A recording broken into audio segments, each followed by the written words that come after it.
profe, estamos en la pizarra. Hola, profe. ¿Qué tanto tiempo utilizas tú la pizarra como jugador, los entrenadores anteriores? ¿Y qué tanto tiempo le darías tú como profe?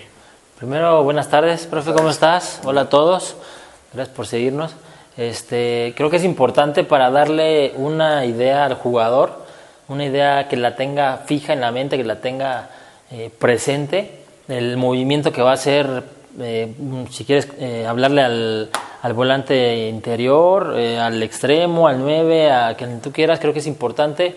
Hoy en día no se maneja mucho la pizarra, es más de videos y más de cosas, pero para mí creo que sí es importante. Yo sí le daría un día a la semana por ahí, tal vez lunes o martes, para explicar algunos movimientos en cuanto a qué quiero que hagan mis jugadores en base a lo que el rival tiene para pues nosotros como potenciar nuestras cualidades y evitar que nos hagan daño, ¿no? Entonces sí lo ocuparía 5 o 10 minutitos antes de entrenar para explicarles el tema táctico, ¿no? Profe, si ahorita estuviera a cargo de un equipo de fútbol, ¿qué formación presentaría?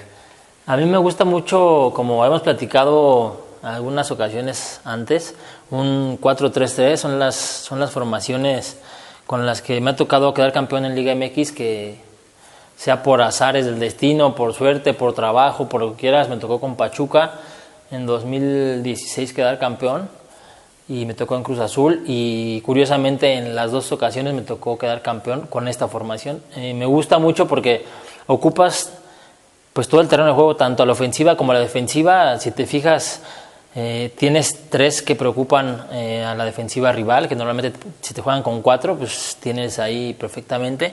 Y para defenderte también te puedes cerrar muy bien aquí, en donde si vas ganando 2-0, 1-0, 3-1, puedes jugar tranquilamente cerrando espacios y jugando tal vez al contragolpe, ¿no? Que si tú te fijas aquí, es muy difícil o se ve muy poco espacio. Obviamente cierras un poco a tus laterales y prácticamente es muy difícil, ¿no? Obviamente con la idea que tengan bien marcada tus jugadores y el trabajo obviamente de día a día, todas las semanas, en base a tus cualidades y también al rival, ¿no?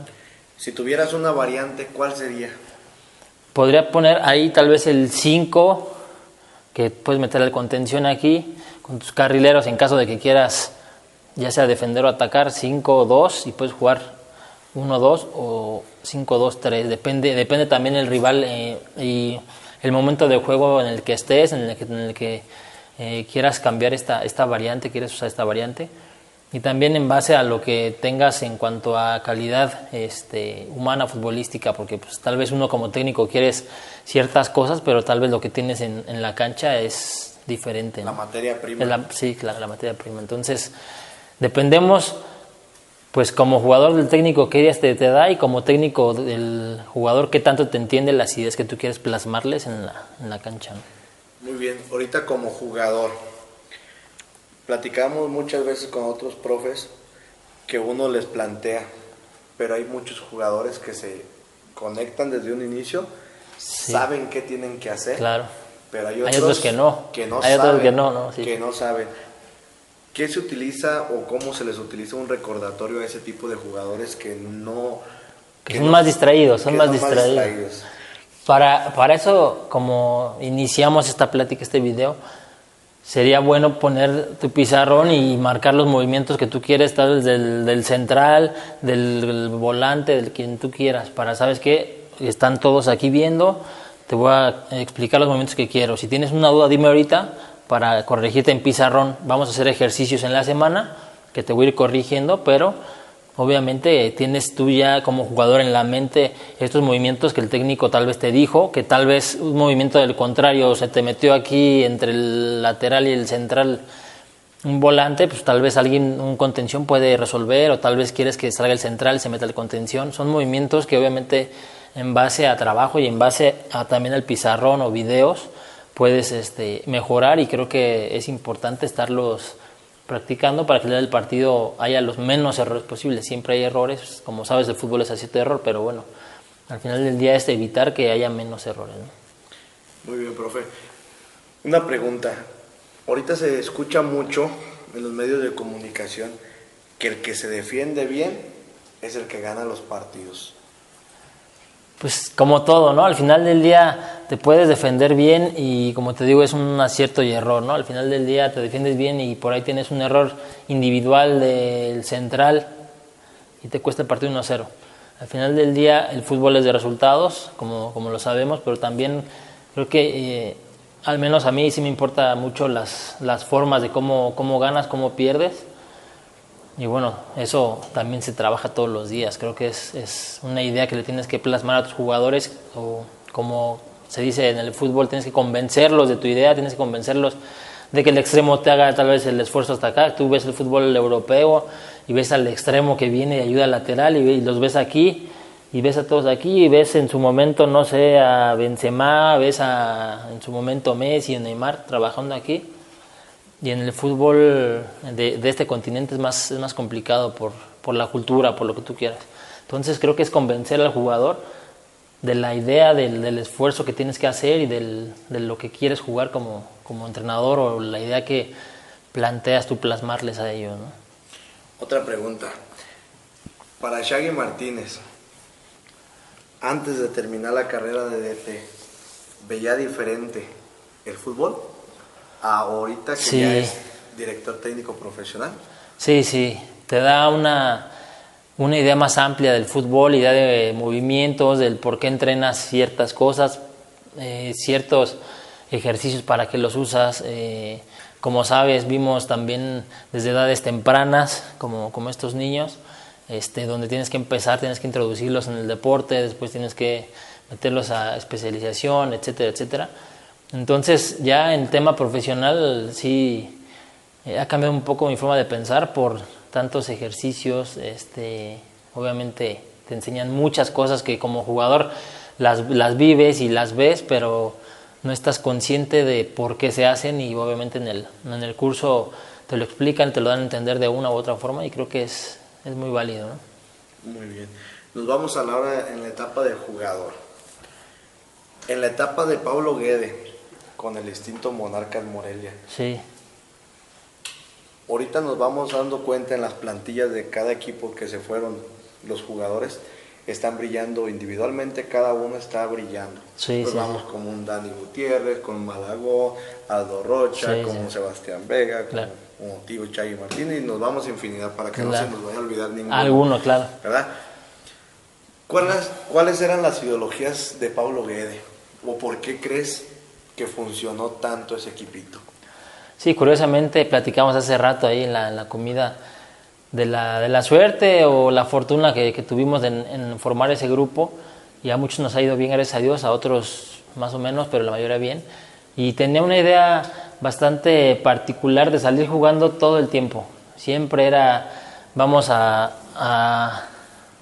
sacar a los delanteros, jugábamos con 4 normalmente, y quería que los laterales estuvieran hasta acá, que los centrales se abrieran, el contención viniera un poco aquí, los interiores aquí, para generar este espacio en media cancha, que normalmente si tú juegas contra un equipo con una estructura de 4-4-2, vienen y te presionan con 2 delanteros.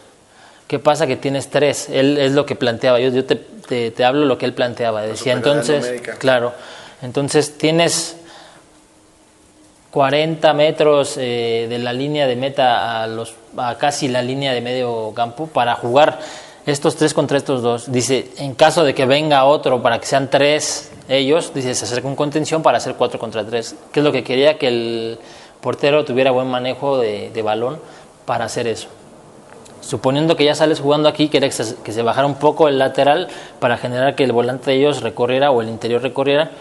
Y siempre te decía, al jugar fútbol 11 contra 11, normalmente cuando tienes tú el balón, lo tiene el portero, tu portero está jugando y el portero de ellos no, entonces estás jugando 11 contra 10. Entonces dice, si el portero tiene el balón aquí y se queda parado, ya con el balón en movimiento, normalmente va a salir un 9, es muy raro que no, si vienen todos para acá, que el portero se quede ahí hasta que salga el 9, va a salir ese 9, si lo tiene el central, este central queda libre, entonces el central tiene que moverse para tener línea de pase o darle línea de pase al portero. ¿Qué pasa? Se mueve para acá, se la dan.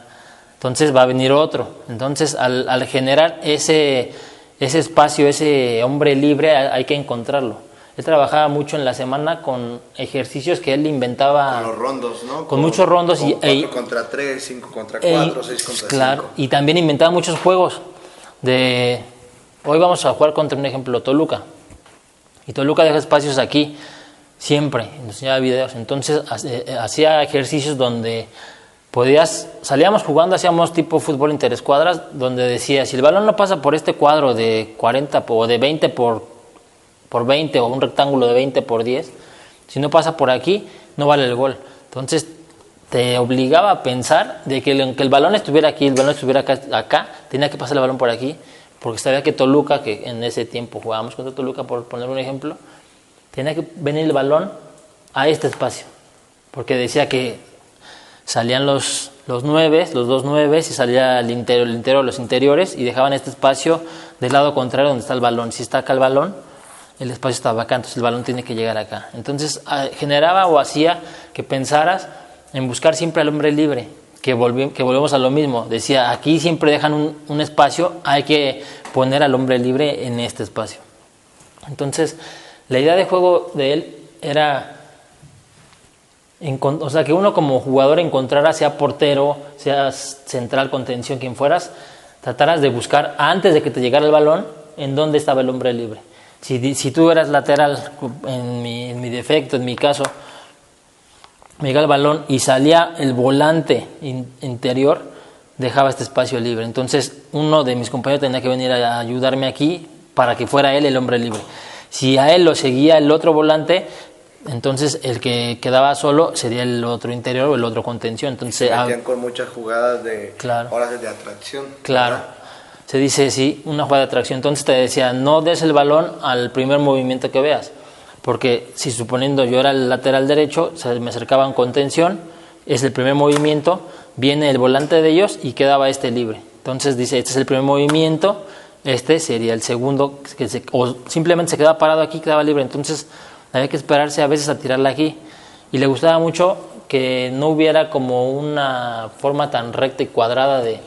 Tú eres lateral, no puedes meterte a jugar de contención o de interior, o tu volante no puedes, no. O sea, él decía, si el lateral sube, el volante cierra y el que está de interior baja y se va de lateral. Entonces, no importa quién quede en qué zona, que al final del día lo que queremos es generarle la duda al lateral, al contención, a quien te esté marcando.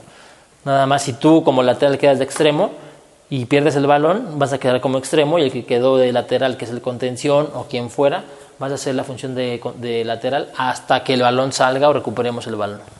Entonces, para Paulo Guede, en el transcurso de Morelia fue ahora sí la creatividad, de la inteligencia deportiva, de estar ahora sí espiando al rival para crear juegos en base de las deficiencias del equipo, ¿verdad? Sí, aprovechar las cualidades que tenemos nosotros, que pues no sé si se acuerdan de ese Morelia, que éramos muy de acompañarnos, tocar y llegar 3 o 4 personas al área. Obviamente sufrimos mucho en el tema defensivo porque siempre subíamos casi todos y nos quedamos muchas veces mano a mano, o a veces sobraba uno, pero ese que sobraba era el contención y llegaba al rebote. Entonces hicimos muchos goles, pero también nos hicieron muchos. O sea, era un fútbol muy espectacular, por decirlo así, y también en su momento dio muchos frutos y llegamos a donde llegamos, ¿no? Que fue una semifinal ahí contra América.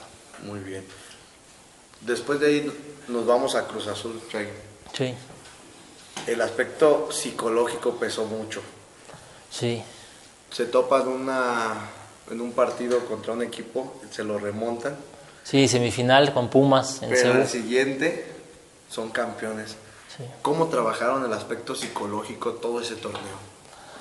Sí, ese torneo fue el primer torneo que llegué, el que mencionas primero, que fue que en semifinal le ganamos a Pumas 4-0 en el Azteca, y en Seúl nos ganan 4-0 y por el lugar en la tabla pasan ellos. El equipo estaba mentalmente mal, la verdad es la realidad, no hay que ocultarlo.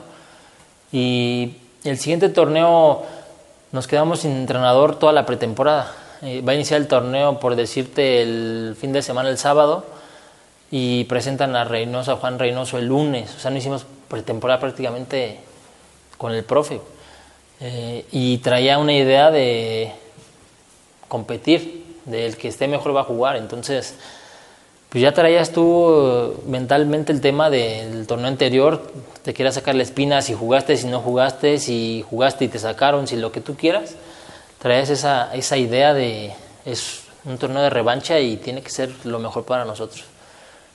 Y como te comentaba hace rato, logramos por ahí una marca de 12 partidos consecutivos ganando y fue en base a que todos teníamos esa espinita, que el profe nos exigía todos los días, metía al que mejor andaba, lo que él pensaba que era mejor para el plantel para ese partido, para el siguiente, etcétera, etcétera, los iba metiendo. Entonces al final del día le dio resultado todo el torneo regular, que conseguimos las 12 victorias, y en liguilla entra un coach que conocía a Reynoso, que también fue como el plus por llamarlo así, o para darnos ese soporte, donde se dieron las cosas y quedamos campeones. Pero sí fue un tema psicológico bastante importante de estar en lo más bajo, lo más difícil en el tema mental, como jugador, como técnico, como directiva, como todo, porque tocaste fondo. Al final del día, de un 4-0 es difícil que te remonten en otro partido. Tal vez en ese partido vas ganando 4-0, te expulsan a alguien y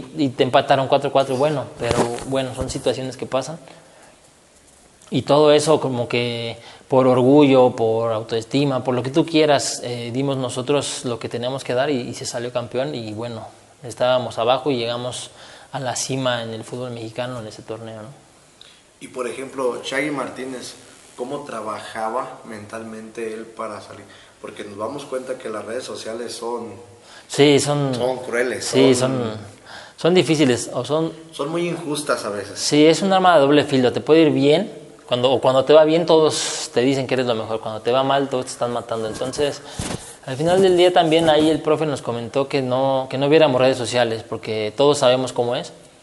Y la mayoría le hicimos caso. Creo que fue algo importante en el tema mental, porque te evitas el estar pensando y si sí y si no, porque pues como dices, la gente puede decir que si eres bueno, si eres malo, lo que tú quieras. Tú lo lees y aunque no lo creas, pues está en tu mente. Leí esto, leí de Juanito, de Pedrito, y ni le conoces a la gente, porque al final del día muchos de nosotros nos escudamos en las redes sociales, que no saben quién escribe, quién pone, quién nada, y le dices de todo a quien sea, ¿no? A tu artista, a tu jugador, a quien quieras. Entonces, sí nos aportamos un poco de las redes sociales, fue bueno y bueno, hoy en día es historia y se puede platicar con alegría y lo que tú quieras, pero sí es un tema complicado que hoy en día en el fútbol y en la vida en general tienes que manejarlo con pincitas, porque sí es difícil, ¿no? Y aparte dicen los pasillos ahí de la Noria que Shaggy Martínez es un personaje que tiene una chispita, que ayudaba a sus compañeros a levantar la cara, levántate, vamos a darle, venga, vamos, o es mentira. No, creo que fue un grupo que en general todos embonamos como teníamos que embonar. Yo soy una persona, como me conoces, soy muy alegre, muy feliz, que pase lo que pase siempre trato de estar contento. Por situaciones en mi vida familiar y personal que he pasado, que he vivido, que cualquier cosa que me pase hoy en el fútbol la veo con alegría, ya sea en su momento que perdimos con Pumas o empatamos y pasaron ellos. Pues siempre he tratado de trabajar, de dar el 100% y de estar contento. Entonces al final del día, te digo, todos sumamos, unos alegría, otros coraje, otros correr y meter, otros goles, otros todo. Entonces creo que todos sumamos para bien y todos fuimos importantes, ¿no? Y en todo este tiempo que has tenido como jugador, ¿qué profe? Bueno, no nomás uno, van a ser varios. Hay muchos, ¿verdad? hay muchos. Hay muchos profes que te hayan marcado, ahora sí por su metodología y luego por el trato humano, porque son dos cosas muy diferentes. Son cosas muy diferentes, sí. Sí. No sé si nos puedas decir a alguien. Hay muchos, en el tema táctico, en el tema cancha, en el tema de fútbol específicamente, hay muchos. Te voy a mencionar algunos, si se me olvidan algunos, una disculpa, pero hay muchos desde los 7 años hasta hoy en día. He conocido muchos. En su momento me tocó Jaime Ordiales, que me enseñó muchas cosas en el tema fútbol. Me tocó Manuel Lapuente, que también muy bien. Me tocó en Necaxa Miguel de Jesús Fuentes, que quedamos campeones, que también muy bien. me tocó Guede ahora en Morelia, me tocó Diego Alonso en Pachuca, que quedamos campeones, que también todos te van sumando unas cosas. Volvemos a lo mismo que en el curso de entrenador te dicen, nada es 100% real o nada es 100% bueno o malo. Tiene la razón. Nadie tiene la fórmula secreta para ganar, para quedar campeón. Entonces vas aprendiendo y creo que todos, en general, todos los técnicos tienen ideas de uno, de otro y con tu carácter, tu forma de ver el fútbol, lo haces, ¿no? Entonces me tocó Reynoso, me tocó ahora el Potro, ahorita estoy con el Tuca y con todos o con la mayoría he aprendido cosas importantes, tanto de fútbol como de carácter o de fuera de cancha, cuídate, hace esto, trata de hacer esto, aquello. Y al final del día todo eso suma para que en un futuro haya un Joaquín Martínez, un Shaggy como entrenador con algunas cosas, virtudes y defectos que esperemos nos vaya bien en el futuro, ¿no? Te tocó entonces ahora sí una baraja de buenos entrenadores, sí, para formar a Shaggy Martínez. Sí. De ellos agarraste poquito, mucho, sí, o casi nada, pero de alguno agarraste muchas cosas. Sí. Una pregunta obligada. ¿Para Shaggy Martínez le gustaría dirigir al Atlético Morelia en su tiempo? Sí. Claro que estamos ahorita todavía. Sí, todavía. Más adelante. No me quieres retirar mi cosa. No, nada de eso. No. Pero sí, bueno, hablando de retiro, ¿te gustaría regresar a jugar al Atlético Morelia? Sí, claro que sí. Es una institución que me dio mucho y que fui muy feliz ahí. El tiempo que estuve fueron 2 torneos, torneo y medio por el tema COVID, donde estoy muy agradecido con la institución, con la afición, con la ciudad, con todo estoy agradecido y obviamente sí me gustaría regresar. Sería lo ideal que estuviera en primera división, obviamente, y bueno, también me gustaría dirigirlo en su momento y quedar campeón. Al final del día creo que todos, tanto tú como yo, como todos los entrenadores, aspiramos a quedar campeón en las canicas, en lo que sea que dirijas, te gustaría quedar campeón. Entonces, obviamente si es un equipo de primera, espectacular sería, ¿no? Muy bien. Entonces estamos apuntados. Sí, para que me pongan en la lista. Para Atlético Morelia, ¿verdad? Sí. Otra cosita, para los jóvenes más directamente. Hablamos de Shaggy Martínez y se nos viene a la mente disciplina. Tú eres un atleta en base de disciplina. ¿Qué le dices a esos chavos? Porque ahorita está más difícil. Porque muchos no queremos sacrificar cosas. Sí. No queremos salir de la zona de confort. Pero tú nos vienes a demostrar como atleta que la disciplina puedes llegar muy, muy lejos. Sí, la realidad es que es difícil el fútbol y en general el deporte en México es difícil. La disciplina, como lo mencionas, es algo que tienes que hacerlo un hábito en tu vida, el sacrificar cosas como estar con tu familia, como el descansar tal vez en la tarde y ponerte a entrenar. Si hay una fiesta con tus compañeros, estás en la secundaria y 15 años de fulanita o cumpleaños de fulanito y tienes ganas de hacer sí, pero tienes que entrenar. O sea, al final del día, si quieres llegar a primera división, si quieres hacer cosas importantes en el fútbol o en cualquier deporte, tienes que sacrificarte. Creo que al final del día es la base del éxito. Dicen por ahí que es trabajo 99% y 1% de talento, ¿no? Y bueno,